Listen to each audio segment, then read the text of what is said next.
policy, which is really, really bad for Hong Kong's betterment. I think it's kind of tactics they wanted to do about. It's like the Hong Kong people don't like the independence of Taiwan. I think maybe 90% of them disagree with it.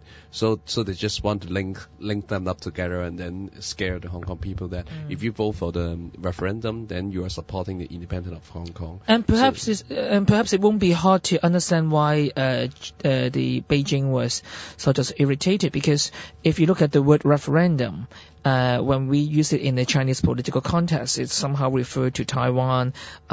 When Chen Shui-bian's party used to have referendum to sort of decide Taiwan's future. So the word referendum in Beijing leaders' mindset probably has somehow had to do with separatist or separatism. And it was very funny that the 5 constituency referendum things was on the second news of China CCTV.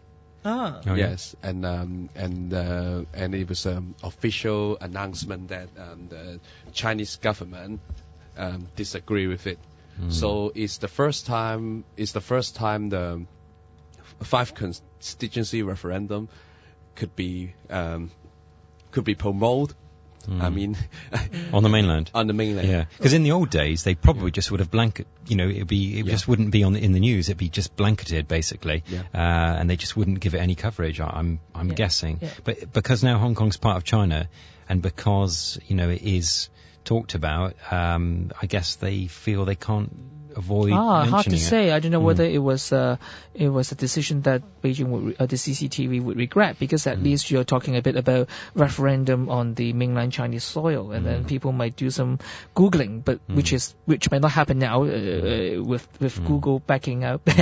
But I mean, that this sort of would give the people in the mainland would like to have an appetite to find out more about the so-called de facto referendum. And indeed, if you go onto some chat room and discussion board in the mainland, they were sort of discussing a bit about the referendum as well. And what do you think? Also in the news yesterday, the DAB has now publicly come out and decided its strategy and tactics is to boycott this the by-election. So that they've actually decided to do that. They're not going to take part, so they're not going to have candidates.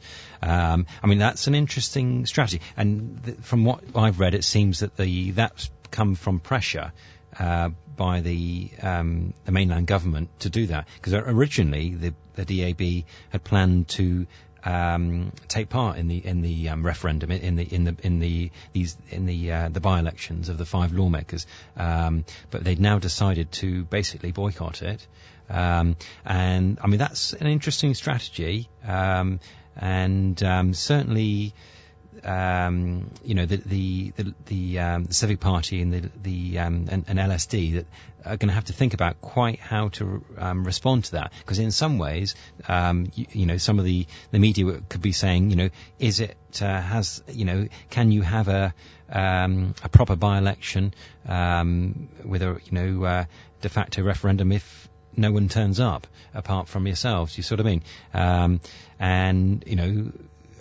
Can you see that? And I mean, it looks like there's some independent will run. I know that woman. What's her name? Pamela Pack. She's determined to. Fight with Raymond. I think it's getting very personal between. I don't know if there's some history between this woman Pamela Pack and Raymond or something, but it seems to get quite personal. And I've heard that Raymond suing her or something for libel or something like that. I've read in the newspaper. We should ask Mr. Silv to explain more about it. But I don't know if there's some personal animosity. But it seems that she'll be going ahead with that. So that'll be going on. But in terms of the actual DAB though, and the main pro-government parties aren't going to field a candidate. Does that matter or not really?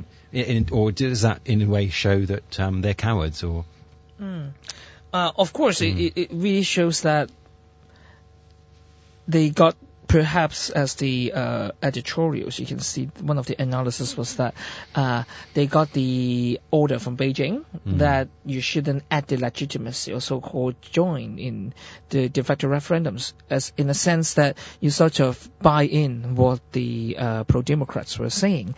So the best way is to back out from it so that there wouldn't be any strong opponents, or there would be so-called a yes and no choice to the referendum question.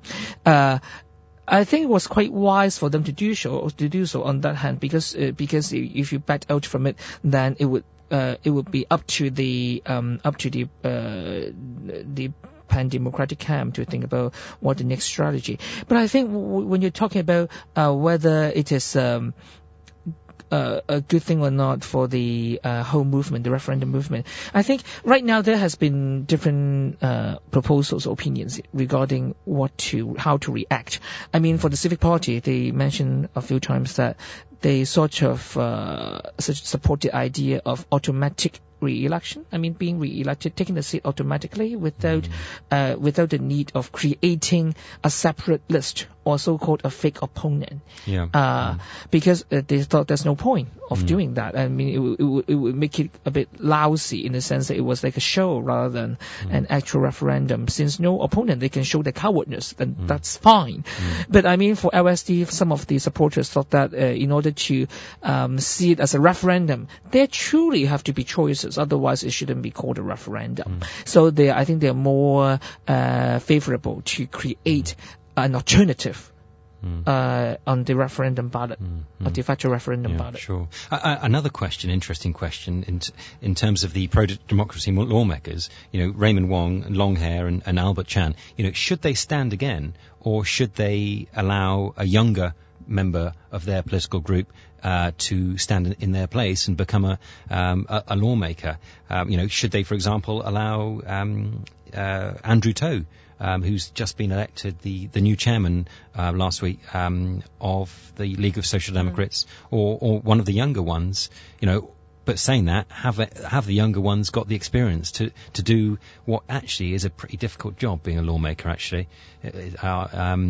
I don't quite know what each of them are thinking about it, whether or not, I know obviously Raymond has decided to pass on the baton to Andrew for the chairman, but whether he feels enough is enough, he wants to continue to be a lawmaker. I think the final purpose is to win the election. Right. Yeah. So it really depends. I mean, statistically and mathematically, if you put the youngster up there, can you win the middle? Okay. Of it? We've run out of time, but we'll be back in part 2 very shortly. Thank you.